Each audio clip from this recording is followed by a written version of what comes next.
most people who work in e-commerce have some pretty good numbers on their CV because everything's grown, right?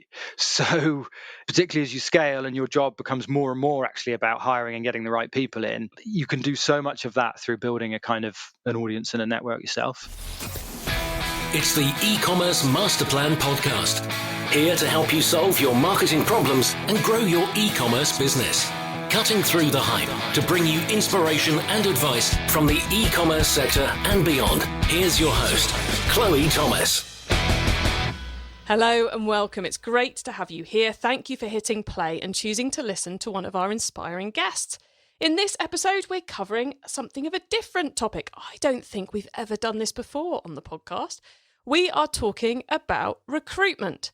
We're talking about how people are building e-commerce teams at the moment, what's going on in the space. There's loads of tips and ideas, so lots of practical stuff coming up in this episode, as well as some big picture, what the industry, what the recruitment space is looking like. I think you're going to enjoy this one. Do make sure you stick around for the top tips because my guest also has some brilliant book recommendations and some excellent other top tip answers as well. So enjoy. Would you like to be using an e-commerce platform that's not just delivering everything you want today, but that's creating the ecosystem that will keep your ambitions ahead of the curve? Then you need Shopline, a modern commerce platform built to empower you to achieve more. Want to know more? Head along to eCommerce Expo in London, where Shopline are exhibiting for a free demo and to get your questions answered. Find out all about that via our short link, ecmp.info/Shopline. That's ecmp.info/SHOPLINE. See you there? And if you're hearing this after eCommerce Expo, then don't worry, the link will be updated so you can catch up on all the highlights. ecmp.info/Shopline. Do you have a problem only an awesome piece of e-commerce tech can solve? Is your e-commerce tech stack not quite fit for purpose anymore? Then you should check out the latest addition to the e-commerce master plan family. E-commerce tech. Yes, we've got a new person in the clan, or a new website rather in the clan. It's a website where you can explore the latest and best technology on offer. We're going through a hugely changing time in the tech landscape at the moment, and if you want to be bringing the best results you can in your business, then you need to be on top of what's going on in tech. Head to the e-commerce tech website and sign up to our email updates via ecmp.info/tech. That's ecmp.info/TECH. So ecmp.info/tech to find out all the best tools for your e-commerce store. And now to introduce our guest expert. Andy Davies is an e-commerce recruitment specialist, working for Vertical Advantage and Nurture Talent. They work across Europe, where he's helped brands big and small to grow their teams the right way, including everyone from Nestlé to D2C brands making their very first hire. Hello, Andy. Hello, Chloe. Lovely to be here. I hope it doesn't sound slightly too hyperbolic, but after listening to the podcast for a long time, I'm pleased to be on it. Always lovely to get a listener on the show. So thank you for being here. And I hope it's not too weird that you actually get to converse with me rather than just listen, because having been in the same seat as you, it can be I find that quite weird. Yeah. Don't worry. Not yet. Not yet. Okay, cool. Excellent. So Andy, how did you end up in e-commerce recruitment? So I would like to say it was some kind of grand master plan I had, and I was wise ahead of the time in getting into it when I did. But to be honest, it was fortuitous. I was recruiting in the FMCG space for kind of more traditional retail roles, sales, marketing, that kind of stuff. And we worked a lot with Nestlé, particularly Nestlé Purina, who came to us essentially and said, we're looking to build out a kind of digital center of excellence. Can you help? And, like all good recruiters do, I said yes, and then tried to figure it out afterwards. So yeah, that was it really. We ended up doing a project with them, hiring 6 or 7 people into roles there, which then became kind of quite obvious to us that lots of people we work with were going to be doing the exact same thing. This is probably 8 years ago, and then just decided then that we would kind of go all in on that area and focus on that.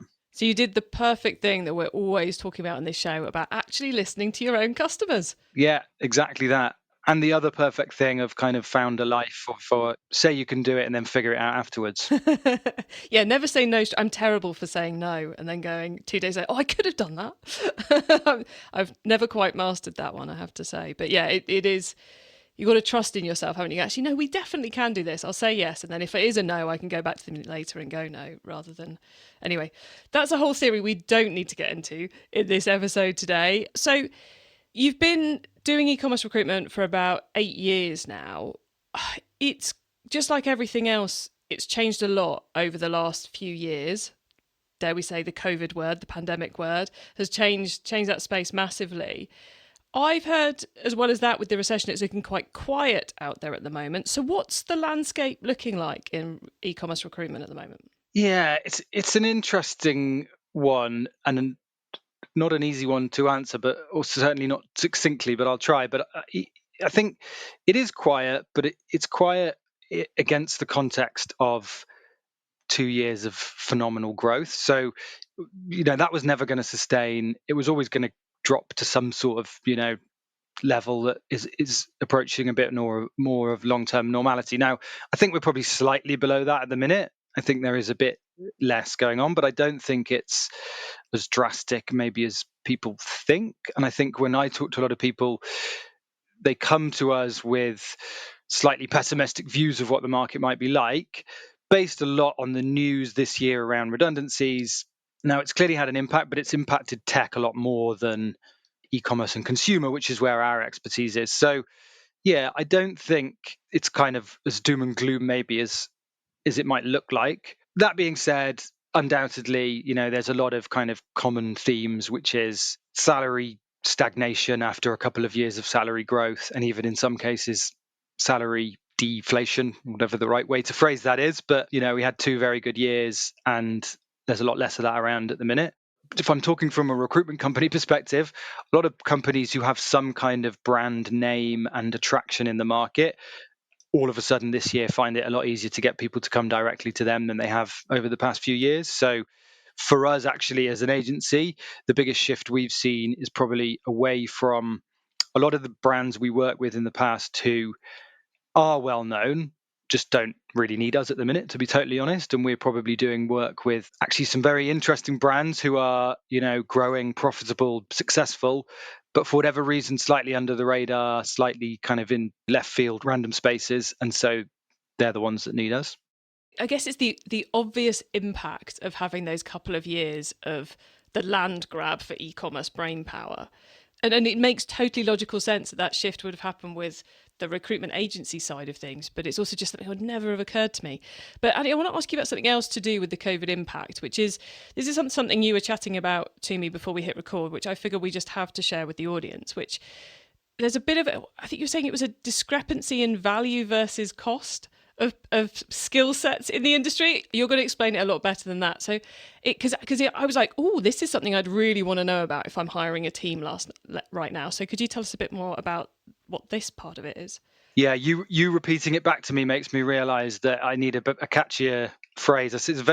I did an economics degree, and the economist in me really comes out when you say a discrepancy of value versus cost. But yeah, I often actually refer to it as the Moneyball kind of theory of recruitment if I'm talking to people or trying to explain it to people. And I think I kind of presume most people will have seen Moneyball or understand the premise, but basically kind of trying to find value where others don't see it, maybe, is a very kind of broad way of phrasing it.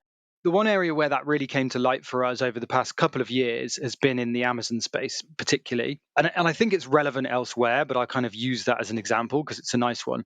We saw a lot of money in that space flowing into that space in 2020, 2021.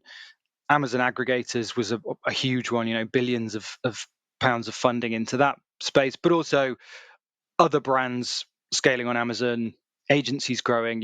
It was definitely a land grab for talent.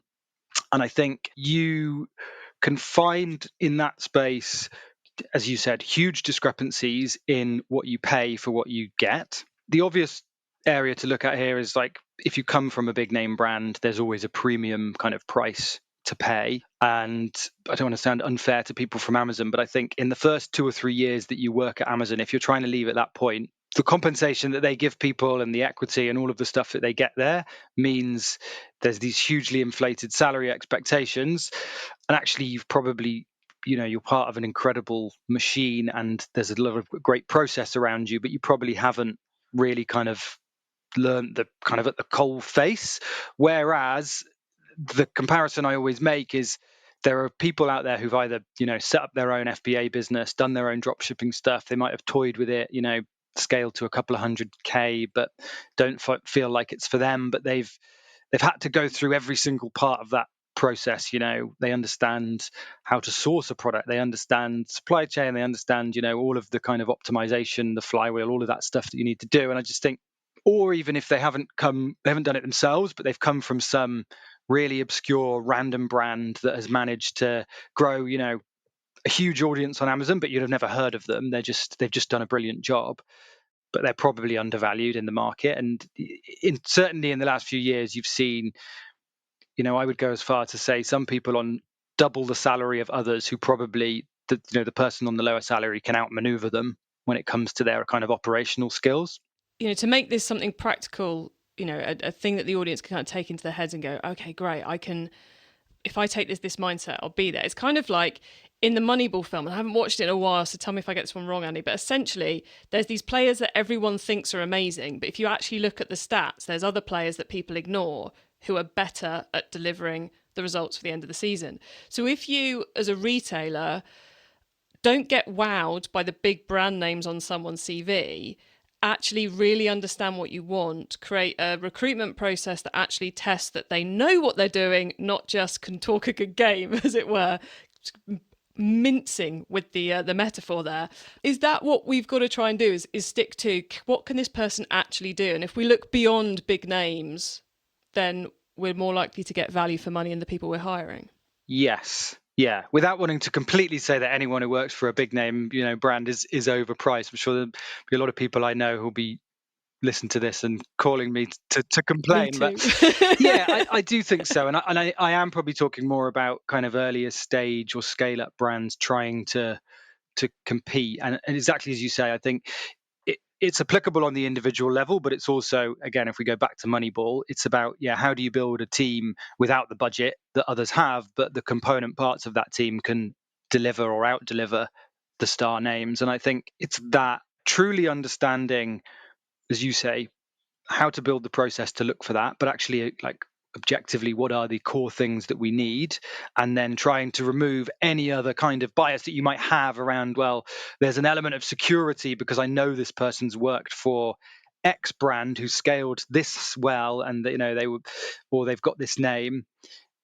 There's obviously some value in that, but if you can look past that, past the brand, past where they've worked, you can find numbers and people's kind of CVs and profiles that you probably would have ignored if you were only thinking about those things. Yeah, I think we've all had those, friends is probably the right word, colleagues who've played the game well of the projects they were tentatively involved with on their CV to get their next positions. But we've also all known the people who were the nuts and bolts of making something amazing happen, who haven't played the game well enough. And I guess what we're saying is we want you to find the ones who haven't played the game well enough, maybe. Yeah. And I think also there is an element of horses for courses or different strokes for different folks. I don't know which one's the right phrase, but there is, if you're another thing that we saw a lot of during COVID was big CPG brands launching D2C propositions, right? Because it was kind of the thing to be done. E-commerce is growing, pressure from leadership. We need D2C, even if actually maybe it didn't make a lot of sense. But the way that a business like a big business builds a D2C function and proposition is completely different to a bootstrapped founder-led 5-person business that needs to scale. And I'm probably, when I'm talking about this, often thinking about that latter version, but obviously there's still value in the other. But if you're building a D2C business for Unilever, you're starting with loads of budget. A lot of it's about project and stakeholder management rather than scrappiness and resourcefulness, and that's probably what I'm coming back to. Yeah, and I always think that's a piece people sometimes miss out, is that mindset, or where someone's happiest. Because I've certainly found over my career, there are people who love being in a scrappy startup scenario, and there are people who are amazing at doing the project and stakeholder management piece in a big business. Personally, I find the latter unbelievably frustrating, and I'd rather be in the former. But it's finding people who are not just got the skill set, but who have also got the mindset to be in your stage of business. And I guess it sounds like at the moment that is more important than it's been for a long time. Yeah, I think exactly that. There's always some kind of cross-pollination between the two, in that as a business evolves, you need people who've been at the stage slightly further ahead of you, but also if you're a bigger brand, but you know that you need to be able to be more agile, you kind of want people who've been in a startup environment. But like, there's a lot of bigger businesses at the minute who understand that to compete in e-commerce, they have to be scrappier. So they are looking for, the talent from lesser known businesses or businesses who are smaller but have scaled, but then their challenge is always, can these people deal with the politics? If you want to use that, call it that bullshit, I was going to say, but you know what I mean, one or the other. But it works the other way around as well, right? You need, if you're a business with ambitions to scale, it's helpful to have someone who's been at the stage just ahead of you, right? We often get a Series A business saying we need people who've been Series B and C because we don't know what's coming, and they do. So yeah, don't get me wrong, there's always nuance there. Let's change tack a little bit. Let's get a bit more brass tacks, a little bit more practical. What does the typical e-commerce team look like at the moment? Is it a band of canny marketers? Are we seeing merchandisers in the team? Is it all about the Facebook ads? What does for a couple of million turnover brand, what does their e-commerce team look like these days? What skill sets are making the grade? I don't think there's a typical team, is the first thing I would say. There's some kind of commonalities across the board. It's probably leaner than it was 12 months ago, is the first thing I'd say. When the market gets a bit more competitive, either, a macro or a micro level, as it is right now, you always see, and it's always a bit of a kind of hot topic in recruitment, a demand for more from less, right? More in one person than less. So I think whereas over 2021 and 2022, you're seeing a lot of division of specialism. If it's a D2C team, it obviously depends on scale, but trading, merchandising, performance marketing, growth as a separate from performance, paid, organic, PR, CRM. I think if you're a couple of million turnover business, clearly you don't have a team of that scale. But then it's just about the sliding scale of how much can you get from one person to cover as many of these functions as possible. And that's what I come back to as a hot topic in recruitment. It's always seen as it's a very done thing to moan about the fact that a company's putting out an advert and it's a whole marketing department in one job function, right? Yeah, I think I've seen at least 3 of those posts on LinkedIn just this week, people bemoaning a job app. But for a smaller company, it's necessary, isn't it? But I get it, and it is true. And, it's a dangerous road to go down, just assuming that a marketing person does, that marketing can be all banded under one term or function. But the realities of many businesses is that it just has to be the case, right? So there is a bit more at the minute of, we used to have these 2 people, now we can only have 1. So that one person has to do all of what those 2 people are doing. And that's just, the market does this every couple of years. I've seen it, sadly, I'm old enough to have been through it a few times. It happens, we come out the other side of it. In terms of what's really in demand, you kind of touched upon that, like the skill sets that are in demand and not necessarily easy to find. I mean, growth is one, I touched upon it before, but I think growth, I won't call it growth marketing, because I think often it gets banded in with performance marketing and then ends up becoming a performance marketing job. But I think true growth understanding of people who, yes, have a good grasp on paid media and performance, but also product and tech, and just kind of a wider view on all levers you can pull for growth. It's always hard to find. It's kind of like the owner mindset. You're across everything and you're just trying to work out what that key lever to pull is. And I'm just going to quickly define a couple of terms for anyone listening who's going, what does performance mean and what's growth and how on earth are they different? So everyone, performance marketing is Google ads, Facebook ads, anything where you're paying money for a sale and you can really analyze it. So affiliates often can be squeezed in there as well. So the really solid, hard money for orders side of things. And then growth, as Andy was just saying, is that bigger cross business. What levers do we pull to grow the fastest? And if you're really on a fast growth track, you need someone to be taking that all-encompassing approach, because there's no point in your performance marketer working their socks off if your conversion rate is shocking. Basically, that's what we're saying. But I stopped you mid-flow there, Andy. So no, I'm just glad you didn't ask me to try and explain that, because you did a better job than I would have done, I think. So we're seeing an increase in people wanting that growth role, which is quite a hard one to do because we do tend to come up in the merchandising space or the tech space or the marketing space. So is that a space where people are really struggling to find people? Yeah, exactly. Yeah, because of what you say, there's no linear route necessarily into it, and often the starting point in a lot of companies for a growth role is fairly senior. Some companies will have growth execs, growth managers up to then on, but actually a lot of companies will start with a head of growth and then make it a standalone role. So if you're a candidate looking to make that career progression, there's not always an obvious route. And yeah, I think it's a role that came about really it's a Silicon Valley thing originally, right? It's a tech kind of role. Growth hacking is where that kind of comes from. But actually the adoption of it within kind of consumer and e-commerce is the real thing that we've seen over the last few years. And even up to, hiring growth people for big brands like William Grant and Heinz, and they're looking for it. Again, goes back to what we were saying earlier, because they want a much more agile and kind of holistic skill set to look at D2C, particularly growth, that they've never had historically. Cool. One thing we haven't mentioned at all yet, which is kind of crazy because we spent quite a bit of time talking about how the COVID and the pandemic have impacted things. We see in the news that the hot topic is flexible working or no flexible working or half flexible working or sitting in the office.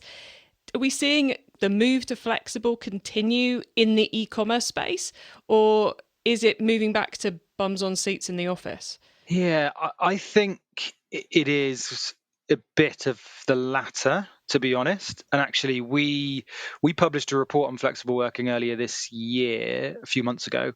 We spoke to 100 businesses that we work with of all kind of shapes and size, and about 600 or so job seekers, I think, to get insights on it. What we saw from that is approaching 70% of businesses are in the office 2 or 3 days a week. So certainly that, that feels like where we're heading. And then actually it's just a kind of, it disperses out from there. Some are more, some are 5 days. They certainly don't find it easy to hire, but it does exist. But I think fully remote is harder than it, now than it was 12 months ago. To find fully remote jobs, it's definitely harder. Interesting. And then one other question for you. It's a personal thing of mine. I'm kind of silently hoping we're going to see all the marvelous e-commerce managers and marketers and execs and heads and directors all deciding to stop working for really bad planetary brands, let's call them, and moving to work for B Corps and eco and sustainable and all the rest of it. I have to ask you, is this a pipe dream of mine, or is it something you're starting to see people wanting, is to be working for a business that's got more eco credentials? Yeah, and I would say I'm kind of completely with you on that as well. It's not something that we just focus on, but certainly as a business, we have a lot of interest in it and try and work with as many brands in that space as we can. And also partly for us, because of the reason you say, because it's more common, and I don't have any data on this, but anecdotally, yes, more common for people to say, this is what'll really, drive me to move, something with more of a purpose. And thankfully, there are more of those brands around, certainly. So, yeah, I would agree with you. It's not a pipe dream. It'll happen. Oh, that's good. And it's starting to happen as well. Oh, you made me very happy, Andy. Yeah. Finally, before we head towards the top tips round, for anyone listening who is about to start on their team building journey or who are about to take their team to the next level, any tips for hiring in 2023, or any last thoughts you'd like to leave them with? Yeah, I mean, tips for hiring, I would say, this kind of sounds obvious, but really defining what it is that you need to be delivered and how you find that out in an interview process. And it sounds obvious, but not enough people, I think, truly give that enough thought before they dive into interviewing. You get a job spec, you get a org chart, you kind of know roughly what you need, and you go looking for it. What we've seen over the last few years is that most people who work in e-commerce have some pretty good numbers on their CV because everything's grown, right? So companies are doing this more, but I would always recommend it as well. That there was a period where you would interview people, you needed them quite fast, so you maybe wouldn't be super diligent about that process. They've been at this brand, it grew X amount, great, we need that, come on board. Growth is much harder to come by now. Nothing's growing nearly at the scale that it was. But even with those people who've been through that journey over the past few years, drilling down into really, do they understand why it happened? Because I do think you could be swept along in the journey of the business was doing really well, or Amazon grew so much and we, were well set up to take advantage of that. But do they really understand the minutiae of, these are the kind of key things that we did or I did and implemented? So it's understanding what that looks like for you and how you get to those answers. I think if you're early stage, the further thing I would say is that you probably don't want to be spending money with someone like me. So if you don't want to be spending money with someone like me, LinkedIn is obviously amazingly powerful, right? And you should be tracking the kind of people that you want to hire before you want to hire them and trying to engage with them. And I think the best founders, early stage founders that I know, do this really well. It's a networking side, but it's also like tactically using LinkedIn. You can follow people, you can engage with them, then they're more likely to see what you put out there. So you probably got 1,000,001 things to do. You probably don't think you've got enough time to be trying to, network on LinkedIn. But particularly as you scale and your job becomes more and more actually about hiring and getting the right people in, you can do so much of that through building a kind of an audience and a network yourself. E-commerce Master Plan is supported by some of the greatest companies in the e-commerce sector. Here's a reminder of who they are. Would you like to be using an e-commerce platform that's not just delivering everything you want today, but that's creating the ecosystem that will keep your ambitions ahead of the curve? Then you need Shopline, a modern commerce platform built to empower you to achieve more. Want to know more? Head along to eCommerce Expo in London, where Shopline are exhibiting, for a free demo and to get your questions answered. Find out all about that via our short link, ecmp.info/Shopline. That's ecmp.info/SHOPLINE. See you there? And if you're hearing this after eCommerce Expo, then don't worry, the link will be updated so you can catch up on all the highlights. ecmp.info/Shopline. Do you have a problem only an awesome piece of e-commerce tech can solve? Is your e-commerce tech stack not quite fit for purpose anymore? Then you should check out the latest addition to the e-commerce master plan family. E-commerce tech. Yes, we've got a new person in the clan, or a new website rather in the clan. It's a website where you can explore the latest and best technology on offer. We're going through a hugely changing time in the tech landscape at the moment, and if you want to be bringing the best results you can in your business, then you need to be on top of what's going on in tech. Head to the e-commerce tech website and sign up to our email updates via ecmp.info/tech. That's ecmp.info/TECH.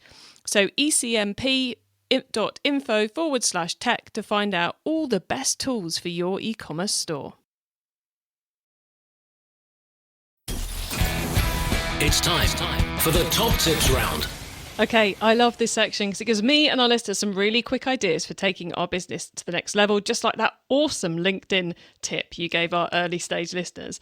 Thank you so much for that one, Andy. Andy, though, are you ready for all the top tips? I am. Okay, the book top tip. If everyone listening to this podcast agreed to take Friday off and read a book to make their business better, which book would you recommend? I'm going to slightly cheat because I'm torn between a couple, but there it is.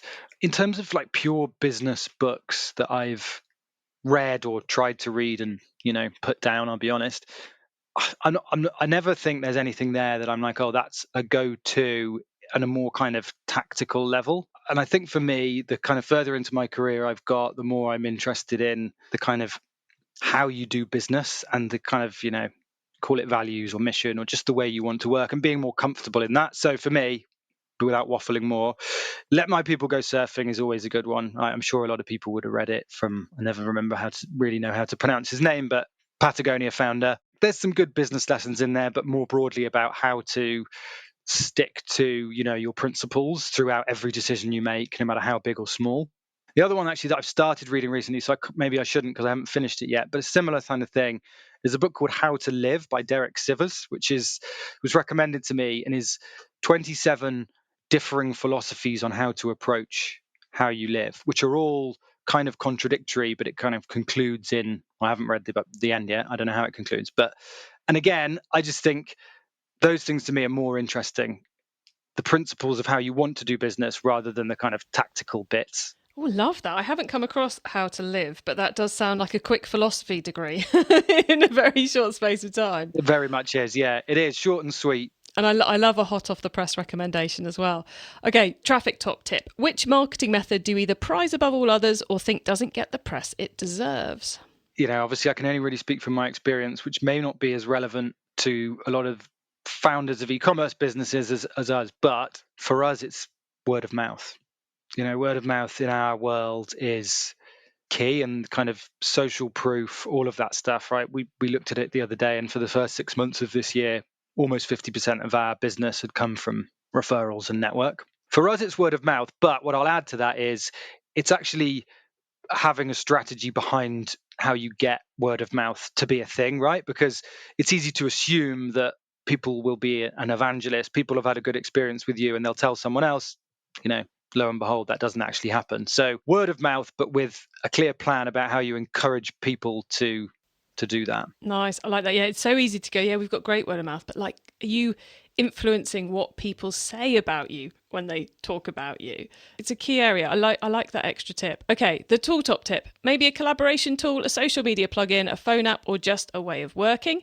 Is there a cool little tool you use that makes you and your team more efficient from day to day? Again, I won't go too well on this one. I won't go too much into recruitment specifics because some of the tools we have, which are helpful for us, are probably not very interesting for other people. But I actually touched upon it earlier. I think the tools available on LinkedIn that people don't necessarily use or know about, and actually just the following one is massive, right? If you are interested in certain people, either if you're a job seeker wanting to follow particular companies or people within those companies, there's a little bell on their profile you can follow. It updates you whenever they update anything. But equally, if you're a business looking to hire, using that to build out pipelines of people and constantly getting ahead of the curve, knowing, right, we might need this type of person in 6 months, and I'm going to start kind of getting in front of them now is massive. Yeah, it's and we're talking about a free tool on LinkedIn, everyone. So literally you just follow someone, then you hit the little bell icon, and then you'll get notified every time they do anything on the platform, which makes it so easy to lazily network with someone. So love that, Andy. Thank you. The carbon top tip. What's your favourite way to reduce the carbon footprint of an e-commerce store? Personally, and this is maybe not quite the right answer, but it's to just, for me, I'm really obsessed with buying stuff secondhand. So, maybe that's not what a lot of people want to hear who have businesses that don't sell secondhand stuff. But yeah, for me, it's that. I mean, I always, with some of my siblings actually who are saying to me, we always have challenges over periods of time that we can go without buying new clothes. And maybe people I work with will probably laugh at me now and take the piss because of that. But, that the tools available for all of that kind of stuff, Vinted is probably my go-to. But yeah, just trying to be much more considered about, how you use stuff. From an e-commerce perspective, as a customer, from an experience perspective, I mean, I've become obsessed with Small recently. So I have used Small, and very simple, but I've had a few different subscriptions with them, and I got an email from them recently saying, this makes no sense. You've got 3 different subscriptions, consolidate them all into one, buy in volume, fewer deliveries, save carbon. So very simple, but in terms of really understanding your customer base and delivering something that, it's better for them, better for me, better for the environment, I just thought it was a great email to get. That's a super cool tip because it's saving the business money and saving carbon as well. How are we spelling that company? Smol, sorry, I dived into that assuming people knew, but SMOL. SMOL. Right, well, we'll have to go and have a look at that. And I think that the second-hand purchasing team tip even, totally relevant to the business community. Do we need to buy all new tech for people, or do we buy refurbished? Do we buy new office furniture, or do we buy refurbished? So yeah, great advice. Thank you, Andy. Now, before we say goodbye, could you please let the listeners know where they can find you and your business on the web and social media if they've got any questions about recruitment? Yes, you can find me on LinkedIn. I actually really should know this, but I don't know what my LinkedIn handle is, so you'll have to put it in the notes or something, Chloe. We will. But I blabber away on LinkedIn quite a bit. I'm pretty visible there, so yeah, come and find me and connect. And yeah, from my side, I'm always kind of very happy to give advice and chat wherever possible. So if people want to get in touch with me there, that's probably the best way. Our main website, we've got 2 brands, but the best one to go to is vertical-advantage.com. vertical-advantage.com, everyone, to go and check out what Andy's up to. And there are some amazing reports they've put together for you to go and download from there to swat up as well. Andy, thank you so much for being on the e-commerce master plan podcast. It's been awesome getting to chat with a listener, especially when you've shared so much brilliant advice about recruitment. So thank you so much for being here. Absolute pleasure. Thanks for having me. So fascinating dive into a different aspect of the e-commerce world there. I think Andy gave us some great tips in many different areas, some great things to think about as well. Clearly, the shift to working for more sustainable or purpose-driven businesses is happening. So time to get that clear on your About Us pages and your hiring pages. We've got that whole piece around flexibility, and people are offering fewer flexible jobs, but from reading between the lines, what Andy's saying, a lot of the employees want that still. So if you've got a good policy on that, make sure that's up there front and centre. And loads of bits and pieces for you to dive into there in terms of what's going on in the industry and the sort of hiring practices that's going on. I think his Moneyball idea or analogy was really clever. In this current hiring scenario, if you are clever about your hiring process, if you get really clear on what you want, you create a job description that really clearly outlines that to the people you're going after, you put in a bit of legwork to connect with the people who've done it and who've provedly done it, but who haven't got the inflated salaries, then you could pick up some really awesome people who are perfect for you at a price that's very affordable. Make them sound like cabbages there. Anyway, to get your hands on our notes from this episode, including the top tips and links to what we were talking about, head over to ecommercemasterplan.com/podcast or go direct to the right page on the website using our short link ECMP, that's short for e-commerce master plan.info/whatever the number of this episode is. When you get to the website, please also add yourself to our email list so you don't miss out on any of the other things I share to help you improve your business. Thank you so much for tuning to this and every episode of the e-commerce master plan podcast. A little reminder for you, you are listening carbon guilt free because this is a carbon positive podcast. That means we've bought the carbon credits to offset all our production, distribution, and you listening to it right now. So you've just listened to this episode carbon guilt free. So enjoy. I bring you a new interview every week because I want to inspire and help e-commerce business owners like you to succeed and thrive with your businesses, including progressing along the path to net zero. So if you know someone this show can help, please tell them to listen to the e-commerce master plan podcast. I hope you have a great week and don't forget to keep optimizing. Thank you for listening to the e-commerce master plan podcast. Find out more at ecommercemasterplan.com/podcast.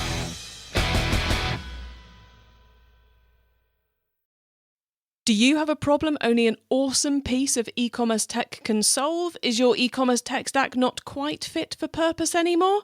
Then you should check out the latest addition to the e-commerce master plan family, e-commerce tech. Yes, we've got a new person in the clan, or a new website rather in the clan. It's a website where you can explore the latest and best technology on offer. We're going through a hugely changing time in the tech landscape at the moment, and if you want to be bringing the best results you can in your business, then you need to be on top of what's going on in tech. Head to the e-commerce tech website and sign up to our email updates via ecmp.info/tech. That's ecmp.info/TECH. So ecmp.info/tech to find out all the best tools for your e-commerce store.